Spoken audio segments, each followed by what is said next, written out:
In September 2021, a single photograph sparked one of the most contentious debates in American archaeology. It showed a footprint, just one, pressed into ancient lakebed mud in what is now southern New Mexico.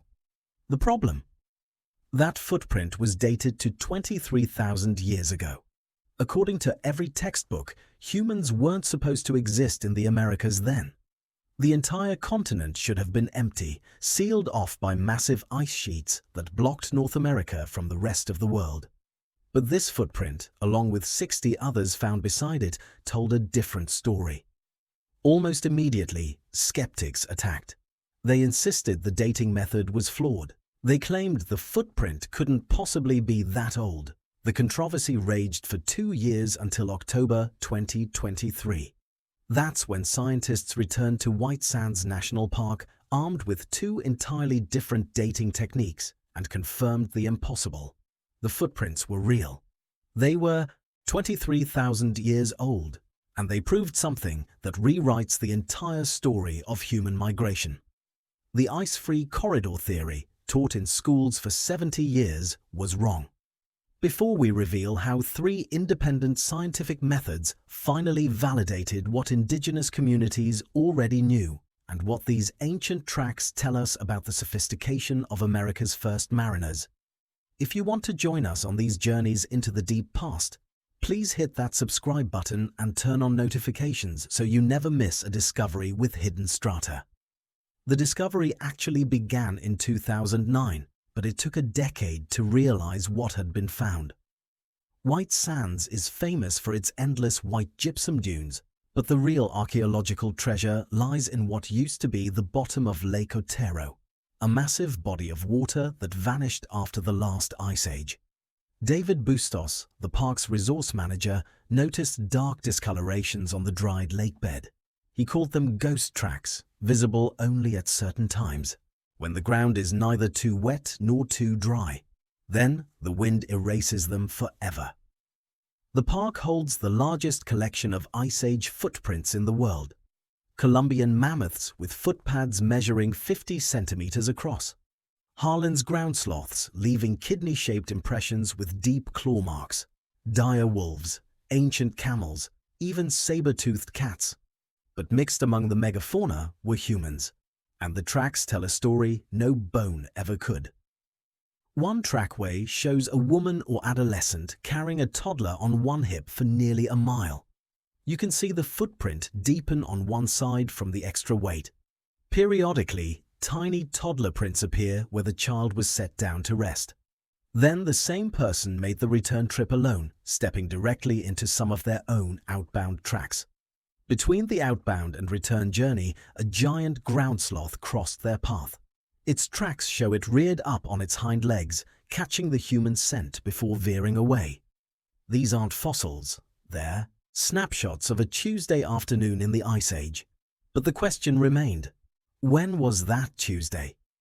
In 2019, Matthew Bennett's team found seeds from an aquatic plant called ditchgrass, Rupia serosa, embedded directly in the footprints. They radiocarbon dated those seeds to between 21,000 and 23,000 years ago. If correct, this meant humans were walking through New Mexico during the last glacial maximum, the absolute peak of the Ice Age when ice sheets covered most of Canada. But when they published the findings in 2021, the scientific community pushed back hard. Lauren Davis from Oregon State University challenged the dates immediately.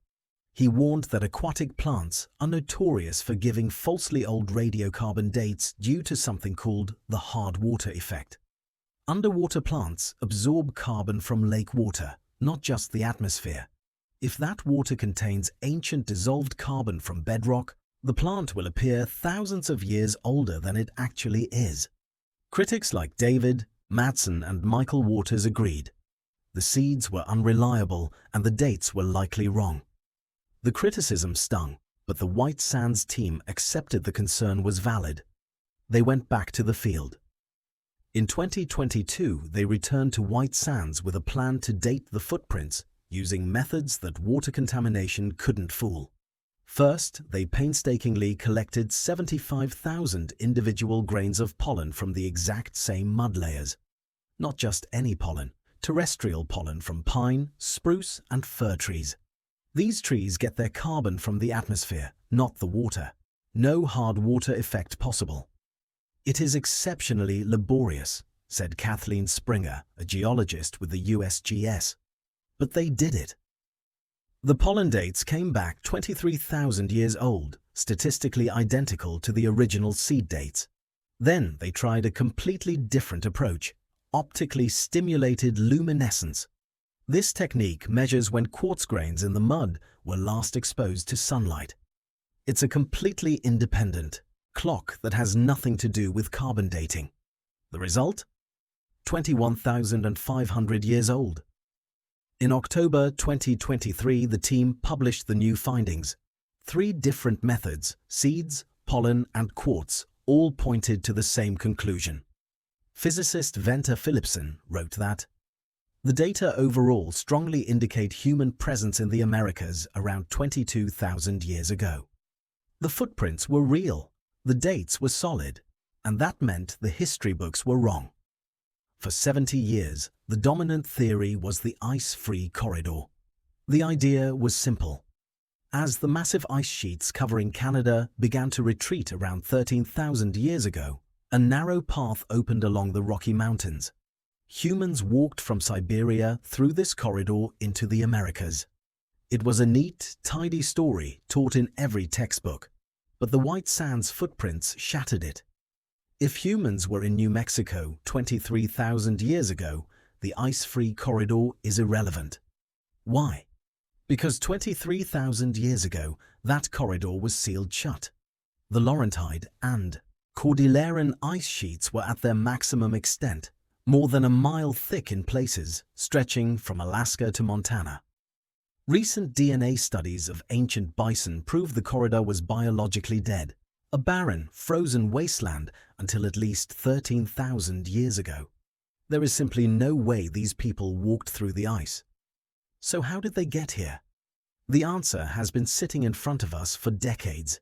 They didn't walk, they sailed. This is the Kelp Highway hypothesis. During the Ice Age, sea levels were 400 feet lower, exposing a vast island-rich coastline stretching from Alaska down to South America. This coast was lined with kelp forests, one of the most productive ecosystems on Earth. It was a continuous buffet of shellfish, seals, fish, and seaweed. As archaeologist John Erlandson put it, these ecosystems provided a highway for maritime peoples. No need to adapt to new environments. You just follow the coast, follow the kelp, and follow the food. The archaeological evidence supports this. Sites like Monteverde in Chile, dated to 14,500 years ago, and the Channel Islands in California show early humans were masters of the sea. But White Sands provided the final piece of the puzzle. Since the land route was blocked by ice, the only way humans could have reached New Mexico by 23,000 years ago was by boat along the Pacific coast. Then they pushed inland up river systems like the Columbia, just as the people at Cooper's Ferry in Idaho did around 16,000 years ago. They didn't conquer the continent by marching through a frozen gap in the mountains. They navigated it. For indigenous communities, this scientific revelation isn't shocking. Bonnie Lalio and Kim Charlie, sisters from the Acoma Pueblo who helped discover the tracks, put it simply. This confirms what we already knew. Our people have been here since time immemorial. Paulette Steeves, a Cree archaeologist, notes that the fierce resistance to older dates often stems from a reluctance to accept the deep history of indigenous peoples in the Americas. But the White Sands footprints, verified by pollen, quartz, and seeds, are undeniable. The footprints are still there, buried in the dried mud of Lake Otero, but they're fragile. David Bustos says, "We are losing them." As the wind erodes the dunes, the ghost tracks appear for a moment and then vanish forever. But the story they tell is now permanent. It's a story of teenagers racing across mud flats, of children splashing in sloth tracks, of a people who were far more capable than we gave them credit for. The ice-free corridor dominated archaeology for 70 years. It took a single footprint in New Mexico to prove it wrong. They didn't walk through the ice, they sailed around it. Thanks for watching. If you enjoyed this deep dive into how technology is rewriting history, make sure to like and subscribe so you don't miss the next discovery. This is Hidden Strata.